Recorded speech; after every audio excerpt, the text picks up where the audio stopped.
तो दोस्तों एक बहुत ही लंबे अरसे के बाद लेकर आए हैं आपके लिए एक बार फिर से बहुत ही शानदार जीके जीएस के 20 महत्वपूर्ण प्रश्न जो कि रहेंगे आपके मध्यकालीन भारत से और ये आपके सभी प्रतियोगी परीक्षाओं के लिए बहुत ही महत्वपूर्ण साबित होने वाले हैं। खास तौर पर ये आरओ एआरओ परीक्षा के लिए बहुत ही महत्वपूर्ण प्रश्नों का संकलन आपके लिए लेकर के आए हैं। तो पहले प्रश्न की शुरुआत करते हैं। पहला प्रश्न है कि शाहनामा का लेखक निम्नलिखित में से किसके दरबार से संबंधित था। तो शाहनामा आपको बता दें, शाहनामा लिखा गया था फिरदौसी के द्वारा। किसने लिखा था? फिरदौसी ने। और फिरदौसी जो था वो किसके दरबार में था? फिरदौसी आपका था महमूद गजनबी के दरबार में। तो आपका ये बी जो विकल्प है वो आपका बिल्कुल सही जवाब हो जाएगा। और फिरदौसी को उपाधि दी गई थी पूर्व के होमर की। पूर्व के होमर मतलब पूर्व का होमर कहा गया था किसको? फिरदौसी को। और फिरदौसी किसके दरबार में था? फिरदौसी महमूद गजनबी के दरबार में था। अब देखते हैं अगला प्रश्न। अगला प्रश्न कह रहा है कि निम्नलिखित में से किस सुल्तान ने साम्राज्य की सीमाओं की सुरक्षा हेतु एक विशेष सेना को नियुक्त किया था। तो देखिए ये वही है शासक। कौन है?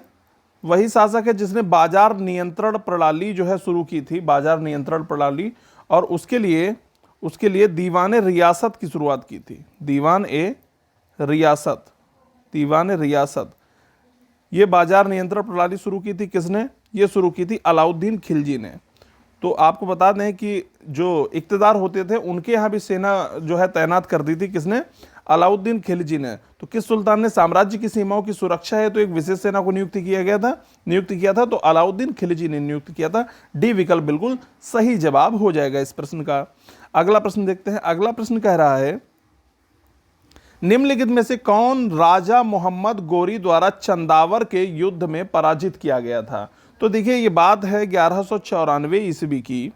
1194 ईस्वी में कौन? ये आपके ये कन्नौज के थे।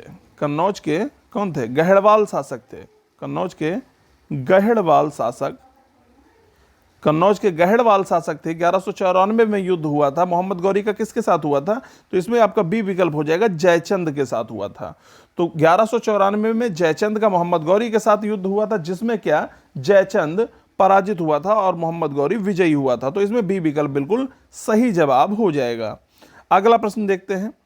अगला प्रश्न कह रहा है कि निम्नलिखित सुल्तानों में से किसने गढ़मुक्तेश्वर की मस्जिद की दीवारों पर अपने शिलालेख में स्वयं को खलीफा का सहायक कहा। तो आपको बता देते हैं गढ़मुक्तेश्वर में मस्जिद बनवाई किसने? ये उसने ही बनवाई जिसने रक्त एवं लौह की नीति अपनाई थी। सजदा और पैबोस जो शुरू किया था वो किसने शुरू किया था? देख लेते हैं। बलबन, कैकुबा, जलालुद्दीन खिलजी या उपर्युक्त में से कोई नहीं। तो रक्त एवं लौह की नीति जब मैंने आपको पहले ही बताया तो इसमें आपका ए विकल्प बिल्कुल सही जवाब हो जाएगा, बलबन ने ही गढ़मुक्तेश्वर में मस्जिद का निर्माण करवाया था और उसमें स्वयं को खलीफा का सहायक भी बोला था। और क्या बोला था कि जो शासक है वो ईश्वर का क्या है? शासक ईश्वर का प्रतिनिधि है। शासक ईश्वर का प्रतिनिधि है। और एक शासक का निरंकुश होना बहुत जरूरी होता है। यह किसने कहा था? बलबन ने कहा था। तो आपका ए विकल्प बिल्कुल सही जवाब हो जाएगा। चलते हैं अगले प्रश्न की ओर। अगला प्रश्न कह रहा है कि निम्नलिखित में से कौन सी इल्तुतमिश के राज्यकाल में सल्तनत की राजधानी थी? आगरा, लाहौर, बदायूं या दिल्ली? तो देखिए इल्तुतमिश के समय पर जो है सल्तनत की राजधानी थी दिल्ली। यह आपका डी विकल्प बिल्कुल सही जवाब हो जाएगा। अगला प्रश्न देखते हैं। अगला प्रश्न कह रहा है कि दिल्ली सल्तनत के किस शासक ने अपने आप को खलीफा घोषित किया था? अब अपने आप को खलीफा किसने घोषित किया था देखते हैं। बलबन ने या अलाउद्दीन खिलजी ने या मुबारक खिलजी ने या मोहम्मद बिन तुगलक ने? तो देखिए आपको बता देते हैं अलाउद्दीन खिलजी की मृत्यु के पश्चात, जब अलाउद्दीन खिलजी की मृत्यु हो गई थी, इसके पश्चात मलिक काफूर जो था, जिसको इसने गुजरात अभियान में पाया था, मलिक काफूर को अलाउद्दीन खिलजी ने, तो मलिक काफूर ने क्या किया था? मुबारक खिलजी को कैद कर लिया था। किसको? मुबारक खिलजी को कैद कर लिया था। और कैद से मुक्त होने के बाद इसने क्या किया था? इसने स्वयं को खलीफा घोषित किया था और इसने खलीफतुल्लाह की उपाधि ली थी। किसकी? खलीफतुल्लाह की उपाधि इसने धारण की। और कौन सी? अल इमाम और उल इमाम की उपाधि इसने धारण की थी। किसने? मुबारक खिलजी ने। तो आपका सी विकल्प बिल्कुल सही जवाब हो जाएगा। स्वयं को खलीफा किसने घोषित किया? मुबारक खिलजी ने। अगला प्रश्न देखते हैं। अगला प्रश्न कह रहा है कि निम्नलिखित में से किस शासक ने दीवान ए अमीर कोही की स्थापना की थी? तो दीवान ए अमीर कोही जो था वो किससे था? वो कृषि विभाग से संबंधित था। किससे? कृषि कार्यों से संबंधित था। भूमि मतलब कृषि योग्य भूमि जो है बढ़ाई जाए, इसलिए किसने दीवान ए अमीर कोही की स्थापना की थी? बलबन, अलाउद्दीन खिलजी, मोहम्मद बिन तुगलक या फिरोज शाह तुगलक। तो देखिए आपको बता देते हैं, कृषि का उपयोग सर्वाधिक जो प्रोत्साहित किया था वो किसने? एमबीटी ने किया था, मोहम्मद बिन तुगलक ने। तो दीवान ए अमीर कोही की स्थापना किसने की थी? मोहम्मद बिन तुगलक या एमबीटी आप कह सकते हैं इसको। तो सी विकल्प बिल्कुल सही जवाब हो जाएगा। अगला प्रश्न देखते हैं। अगला प्रश्न कह रहा है कि सर्वप्रथम लोक निर्माण विभाग जिसको अब हम लोग क्या बोलते हैं? पीडब्ल्यूडी बोलते हैं। लोक निर्माण विभाग की स्थापना किसने की थी? तो देखिए लोक निर्माण विभाग की स्थापना उसी ने की थी जिसने जौनपुर शहर की स्थापना की थी, फिरोजाबाद की स्थापना की थी, फिरोजाबाद, और आपका फिरोजपुर की स्थापना की थी, फिरोजपुर की स्थापना की थी, और आपका कौन सा था? एक हिसार भी था, आपका हिसार की भी स्थापना की थी। तो कौन था? ये आपका था एफएसटी, फिरोज शाह तुगलक। तो आपका डी विकल्प बिल्कुल सही जवाब हो जाएगा इस प्रश्न के लिए। तो लोक निर्माण विभाग की स्थापना किसने की थी? एफएसटी ने की थी या फिरोज शाह तुगलक ने की थी। अगला प्रश्न देखते हैं। अगला प्रश्न कह रहा है कि सल्तनत युग के किस शासक ने टंका और जीतल सिक्के आरंभ किए थे? बलबन ने, इल्तुतमिश ने, कुतुबुद्दीन ऐबक ने या एफएसटी ने? तो आपको बता देते हैं, जो चांदी का हुआ करता था, चांदी का टंका हुआ करता था 175 ग्रेन का, याद रखिएगा आ जाता है। तो चांदी का टंका हुआ करता था और तांबे का जीतल हुआ करता था, तांबे का जीतल हुआ करता था। ठीक है, तांबे का जीतल हुआ करता था। ये किसने चालू करवाया था? ये चालू किया था इल्तुतमिश ने। तो आपका बी विकल्प बिल्कुल सही जवाब हो जाएगा। सल्तनत युग के किस शासक ने टंका एवं जीतल सिक्के आरंभ? तो चांदी का टंका और तांबे का जीतल ये आपका इल्तुतमिश ने आरंभ किया था। अगले प्रश्न की ओर चलते हैं। अगला प्रश्न कह रहा है कि निम्नलिखित में से किस शासक ने रक्त एवं लौह की नीति अपनाई थी? ये देखिए हमने आपको व्याख्या में बताया था पहले प्रश्न में ही, जिसने सिजदा और पैबोस, माने जब शासक जो सुल्तान है जब आएगा तो क्या जो प्रजा है वो सिजदा करेगी, मतलब लेट जाएगी। और पैबोस क्या था? पैबोस, सिजदा और पैबोस। तो पैबोस क्या था? सुल्तान के पैरों को चूमना, ये क्या था? ये पैबोस था। तो रक्त एवं लौह की नीति किसने अपनाई थी? ये बलबन ने अपनाई थी। ठीक है, कि शासक निरंकुश होना चाहिए किसने कहा था? बलबन ने कहा था। तो आपका डी विकल्प बिल्कुल सही जवाब हो जाएगा। चलते हैं अगले प्रश्न की ओर। अगला प्रश्न कह रहा है कि निम्नलिखित में से किसने आगरा की स्थापना की थी? तो आपको बता देते हैं, आगरा की स्थापना जो की थी बलबन ने, बहलोल लोदी ने या सिकंदर लोदी ने या आपका फिरोज शाह तुगलक ने? तो आपको बता देते हैं, बहलोल लोदी की मृत्यु के पश्चात इनके एक पुत्र थे, कौन? निजाम खां। और इन्होंने किसकी? सिकंदर शाह की उपाधि धारण की थी। किसकी? सिकंदर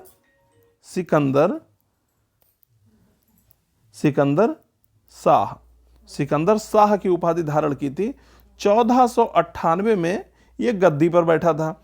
तो कौन था? बलबन, बहलोल लोदी, सिकंदर लोदी या एफएसटी? तो देखिए बात हमने आपको बता दी बहलोल लोदी की मृत्यु के पश्चात, तो इसमें कौन होगा? इसमें होंगे सिकंदर लोदी, जो कि 1498 में गद्दी पर बैठा। और इसने क्या किया था? इसने 1504 में आगरा की स्थापना की थी, और 1506 में शायद 1506 ही रहा होगा, 1506 में शायद इसको राजधानी बनाया था, 1506 में इसको राजधानी बनाया था। तो 1504 में आगरा की स्थापना किसने की थी? आगरा की स्थापना सिकंदर लोदी ने की थी, जिसका मूल नाम क्या था? निजाम खान इसका मूल नाम था। बहलोल लोदी का पुत्र था ये। अगले प्रश्न की ओर चलते हैं। अगला प्रश्न कह रहा है कि निम्नलिखित में से कौन अन्न के ऊपर कर समाप्त करने के लिए जाना जाता है? तो अन्न के ऊपर जो आपका कर जो लगाया जाता था, ये मुस्लिमों पर एक विशेष प्रकार का कर होता था, मुस्लिमों पर एक विशेष प्रकार का कर होता था जिसको जकात बोलते थे, जकात बोलते थे। तो जकात को समाप्त किया था। तो जकात को किसने समाप्त किया था? जकात को समाप्त किया अलाउद्दीन खिलजी ने, गयासुद्दीन तुगलक ने, या फिरोज शाह तुगलक ने, या आपका सिकंदर लोदी ने। तो आपको बता देते हैं कि इसमें आपका हो जाएगा डी विकल्प, सिकंदर लोदी। सिकंदर लोदी ने ही जकात समाप्त किया था और इसने एक यूनिट शुरू किया था कृषि के लिए, जो भूमि की माप के लिए, गज ए सिकंदरी, गज ए सिकंदरी, सिकंदरी। ये जो है अकबर और शाहजहां के समय पर भी बहुत प्रयोग किया गया था। तो ये जो था, ये एक यूनिट था भूमि को मापने का, गजे सिकंदरी। तो इसमें आपका डी विकल्प बिल्कुल सही जवाब हो जाएगा, सिकंदर लोदी, जिसने जकात को समाप्त किया था, जो कि मुस्लिमों पर एक कर के रूप में जो है देय होता था।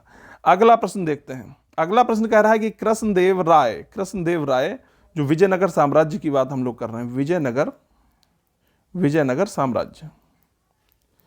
तो कृष्णदेव राय के दरबार में अष्ट दिग्गज, जो इनके जो 8 जो इनके दरबारी थे उनको अष्ट दिग्गज कहा जाता था, अष्ट दिग्गज। जैसे शिवाजी के दरबार में अष्ट प्रधान, अष्ट दिग्गज। तो अष्ट दिग्गज जो इसमें थे, तो देखते हैं 8 मंत्री, 8 तेलुगु कवि, 8 महान सेनापति, 8 परामर्शदाता। तो इसका देखिए सही जवाब जो होगा 8 तेलुगु कवि।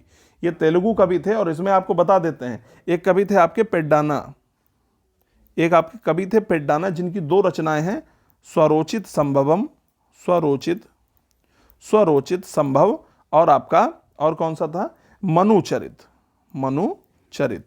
ये इनकी 2 रचनाएं जो हैं ये प्रतिष्ठित हैं, काफी कभी कभी पूछ लिया जाता है। स्वरोचित संभव और मनुचरित ये पेड्डाना ने लिखी हैं और यही जो है एक प्रतिष्ठित कवि रहे हैं इसमें, जो इनके अष्ट दिग्गज रहे हैं। तो जो पेड्डाना प्रतिष्ठित रहे इन्हीं के बारे में आपको बता दिया है। ये आपके अष्ट दिग्गज का मतलब यही है कि 8 तेलुगु कवि, जिसमें से प्रतिष्ठित कवि एक रहे हैं आपके पेड्डाना। इनकी 2 रचना है, स्वरोचित संभव और आपका मनुचरित। अगले प्रश्न की ओर चलते हैं। अगला प्रश्न कह रहा है कि निम्नलिखित में से किसे 1000 दीनारी भी कहा जाता है? 1000 दीनार, देखिए अभी हमने आपको कहा था कि गुजरात अभियान में, गुजरात अभियान में अलाउद्दीन खिलजी ने किसको प्राप्त किया था? बलबन को, औरंगजेब को, मलिक काफूर को, या अकबर को? मलिक काफूर को। तो मलिक काफूर को ही 1000 दीनारी के नाम से जाना जाता है। ठीक है, तो इस प्रश्न का जो सही जवाब हो जाएगा वो हो जाएगा सी, मलिक काफूर। अगला प्रश्न देखते हैं। अगला प्रश्न यही है कि निम्नलिखित में से किसने दीवान मुस्तखराज की स्थापना की थी? देखिए दीवान मुस्तखराज की स्थापना की थी, ये भी देखिए कृषि से संबंधित ही है, कृषि से संबंधित ही है। और ये किसने की थी? अलाउद्दीन खिलजी, अकबर, शाहजहां, या कुतुबुद्दीन ऐबक? तो आपको बता दें जिसने बाजार नियंत्रण प्रणाली शुरू की थी, कौन सी? बाजार नियंत्रण प्रणाली जिसने शुरू की थी कौन था? अलाउद्दीन खिलजी, अलाउद्दीन खिलजी। तो ये जो दीवान मुस्तखराज की स्थापना किसने की थी? अलाउद्दीन खिलजी ने। ए विकल्प बिल्कुल सही जवाब हो जाएगा प्रश्न संख्या 15 के लिए। अगला प्रश्न देखते हैं। अगला प्रश्न कह रहा है कि अब्दुल रज्जाक विजयनगर आया था। अब्दुल रज्जाक किसके शासनकाल में विजयनगर आया था? देवराय प्रथम के राज्यकाल में, देवराय द्वितीय के राज्यकाल में, कृष्णदेव राय के राज्यकाल में, या वीर विजय के राज्यकाल में? तो आपको कार्यकाल बता देते हैं, 1422 से लेकर के 1446 तक, 1422 से लेकर के 1446 तक, ये 24 वर्षों तक जिसका शासन रहा, किसका रहा? ये देवराय द्वितीय का रहा। तो ये जो अब्दुल रज्जाक था, ये देवराय द्वितीय के शासनकाल में यहां विजयनगर में आया था। तो ये आपका प्रश्न संख्या 16 के लिए आपका सही विकल्प बी विकल्प, देवराय द्वितीय, सही हो जाएगा। अगले प्रश्न की ओर चलते हैं।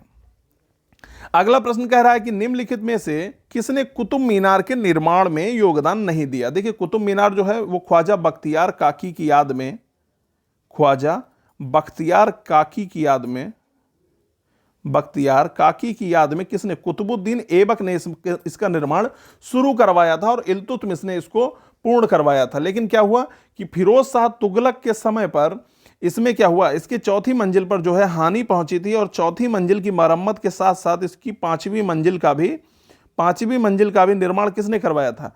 एफएसटी ने करवाया था, फिरोज शाह तुगलक ने करवाया था। तो इसमें ऐबक ने नींव रखी, इल्तुतमिश ने बनवाया, फिरोज शाह तुगलक ने मरम्मत करवाई, तो बचा कौन? बचे अलाउद्दीन खिलजी। इसका कोई भी योगदान नहीं रहा था कुतुब मीनार के निर्माण में। ठीक है, तो इस प्रश्न का सही विकल्प हो जाएगा सी, अलाउद्दीन खिलजी। अगले प्रश्न की ओर चलते हैं। अगले प्रश्न में देखिए मैच द फॉलोइंग है, इसमें देखिए कूट दिया गया है और अब इसको क्या करना है, अब इसको कूटना है। ठीक है पहला है अटाला देवी मस्जिद, तो अटाला देवी मस्जिद को इससे मैच करते हैं, इसमें हो जाएंगे इब्राहिम शाह सरकी, ये आपका यहां पर सेकंड हो जाएगा। छोटा सोना मस्जिद की बात करते हैं तो छोटा सोना मस्जिद में यहां पर हो जाएंगे आपके बली मोहम्मद, यहां पर आपके हो जाएंगे बली मोहम्मद, यहां पर आपका ये आपका रहेगा अटाला देवी मस्जिद इब्राहिम शाह सरकी, ये पहले में हो जाएगा दूसरा, और छोटा सोना मस्जिद वली मोहम्मद फिर हो जाएगा 4। अगर पेपर में है तो आप 2 और 4 इसमें है, ये देखिए 2 और 4 इसमें, तो आपका सही विकल्प हो जाएगा बी वाला। अब देखिए कदम रसूल देख लेते हैं, कदम रसूल का हो जाएगा नुसरत शाह। ठीक है, निर्माता कौन रहेंगे, नुसरत शाह। और अदीना मस्जिद पांडुआ, इसके हो जाएंगे आपके सिकंदर शाह। ठीक है, तो ये मैच द फॉलोइंग हो गया, आपका बी विकल्प बिल्कुल सही हो जाएगा। 2 4 1 3 अटाला देवी मस्जिद इब्राहिम शाह सरकी, अटाला देवी मस्जिद इब्राहिम शाह सरकी, छोटा सोना मस्जिद वली मोहम्मद, कदम रसूल नुसरत शाह, अदीना मस्जिद पांडुआ सिकंदर शाह। ठीक है, तो आपका जो सही विकल्प होगा वो सही विकल्प हो जाएगा बी वाला 2 4 1 3 2 4 1 3। ठीक है, तो प्रश्न संख्या 18 का सही विकल्प हो जाएगा बी विकल्प 2 4 1 3।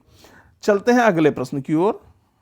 अमीर खुसरो का जन्म कहां हुआ था, आगरा में हुआ था या बाराबंकी में हुआ था या एटा में हुआ था या आपका इटावा में हुआ था। तो आपको बता देते हैं 1253 में कहां, कासगंज में, कासगंज के पटियाली में जन्म हुआ था किसका, अमीर खुसरो का। अब ये कासगंज कहां है, ये कासगंज था उस समय एटा में। ठीक है, एटा में था आपका कासगंज, तो इसका जो सही विकल्प हो जाएगा वो आपका सी विकल्प हो जाएगा। अमीर खुसरो का जन्म 1253 में हुआ था, कहां, पटियाली में हुआ था, जो कहां है, जो कि आपका एटा में है, तो आपका सही विकल्प हो जाएगा सी। और इनकी कुछ रचनाएं कभी कभी पूछ दी जाती हैं, जैसे कौन सी थी, खजाइन उल फुतूह कभी कभी आ जाती है, खजाइन उल फुतूह, नूह सिफर फुतूह। ठीक है, खजाइन उल फुतूह। और आपका तारीख अलाई भी आ जाता, तारीख ए, ये अलाउद्दीन खिलजी के भी दरबार में रहे थे, तारीख ए अलाई। और आपका अगर बात करें खजाइन उल फुतूह हो जाएगा, तारीख ए अलाई हो जाएगा। और अगर बात करें तो हाँ किरानुस सदेन हो जाएगा, किरानुस सादेन, ये कुरानुस सादेन हो जाएगा, सादेन। खजाइन उल फुतूह बहुत महत्वपूर्ण है, कभी कभी पूछ दिया जाता है। तो अमीर खुसरो का जन्म कहाँ हुआ था, एटा में हुआ था, यह आपका सही विकल्प हो जाएगा सी वाला।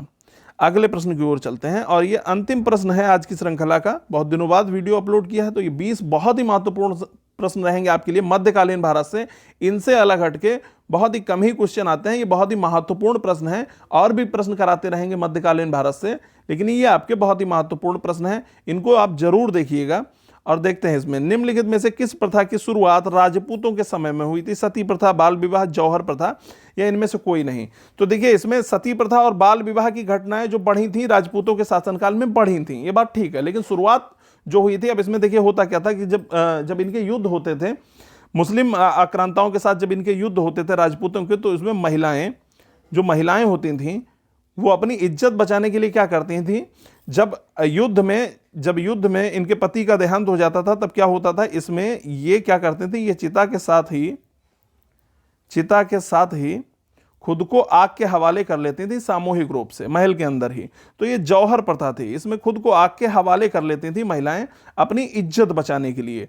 तो ये शुरुआत इसकी कब हुई थी, राजपूतों के समय में हुई थी। कौन सी प्रथा थी, वो जौहर प्रथा थी। इसमें आग के हवाले कर लिया जाता था और अपने प्राण त्याग देती थी महिलाएं अपनी इज्जत को बचाने के लिए। तो ये थे महत्वपूर्ण 20 प्रश्न मध्यकालीन भारत से। हमें उम्मीद है कि आपको बहुत पसंद आएंगे, और अगर किसी तरीके का सुझाव है तो कमेंट बॉक्स में जरूर दीजिएगा और इसको अपने दोस्तों तक शेयर जरूर कर लीजिएगा। और अगर आपने चैनल सब्सक्राइब नहीं किया है तो इसको सब्सक्राइब कर लीजिए, क्योंकि सब्सक्राइब करने में आपसे कोई भी चार्ज नहीं पड़ेगा। वीडियो अगर पसंद आए तो लाइक जरूर करिएगा। मिलते हैं अगले वीडियो के साथ।